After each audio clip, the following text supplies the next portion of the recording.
మనలో చాలా మందికి ఒక అలవాటు ఉంటుంది. సమస్య రాకముందే వస్తుందేమోనని భయపడతారు. సమస్య వచ్చేసినట్లు దాంట్లో ఇరుక్కుపోయి దిక్కుతోచని స్థితిలో ఉన్నట్టు ఫీల్ అయిపోతుంటారు. పనులు చేయడం మాని ఊహల్లో తేలిపోవడం ఎంత తప్పో, రాని సమస్యలని ఊహించుకొని బాధపడటము అంతే తప్పు. ఒక వృద్ధురాలికి 2 కూతుళ్ళు. ఇద్దరికి పెళ్ళయి వేర్వేరు నగరాల్లో స్థిరపడ్డారు. తాను ఒక్కతే ఒంటరిగా ఊళ్ళో ఉండేది. ఎప్పుడూ బిడ్డల గురించి ఆలోచిస్తూ విచారంగా కాలం గడిపేది. పెద్ద కూతురి కుటుంబం గొడుగుల వ్యాపారం చేస్తుండగా, చిన్నమ్మాయి కుటుంబం అప్పడాల తయారీతో జీవనం సాగించేది. దాంతో ఎండగా ఉంటే, అయ్యో ఈ ఎండల్లో గొడుగుల వ్యాపారం సాగదు, పిల్ల కుటుంబం పూట గడవక ఇబ్బంది పడుతుందేమో అని బాధపడేది. అదే వానకాలం రాగానే, అయ్యో ఈ వానల్లో అప్పడాలు ఎండవు, వాటిని అమ్మకపోతే చిన్న బిడ్డ సంసారం ఎలా గడుస్తుంది అని ఏడుస్తూ కూర్చునేది. ఇలా ఎప్పుడూ ఏదో ఒక సాకు చెప్పి ఏడ్చే ఆమెను ఓదార్చి గ్రామస్తులంతా విసిగిపోయారు. చివరికి పట్టించుకోవడమే మానేశారు. ఇలా ఉండగా ఆ గ్రామానికి ఓ సాధువు వచ్చాడు.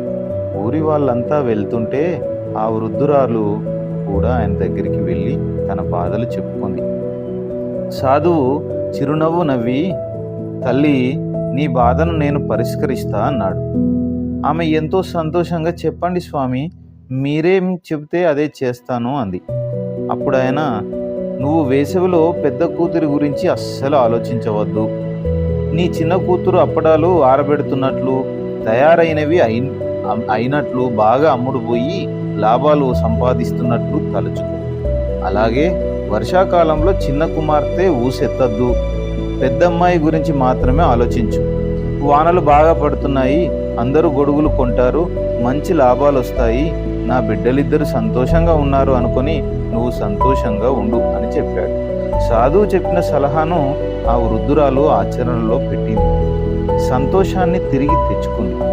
ఏ వ్యాపారమైనా ఒడిదుడుకులు లేకుండా ఉండదు.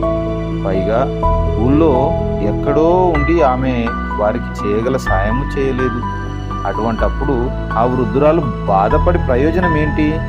ఆమెలాగే నిత్యం ఏదో ఒక సమస్యను సంబంధించిన ఆలోచనల్లో మునిగి తేలుతూ ఉంటారు చాలామంది. మన నియంత్రణలో లేని విషయాల గురించి ఆలోచించడం సమయాన్ని, శక్తిని వ్యర్థం చేసుకోవడమే. పీత కష్టాలు పీతవన్నట్లు ఎవరి కష్టాలు వారికి ఉంటాయి. అందుకే బుద్ధుడు, నీ ఆనందం మరెవరి మీదో ఆధారపడి లేదు, ఎవరికి వారు ఆనందంగా ఉండటం తప్ప మరో మార్గమూ లేదు అని అంటాడు.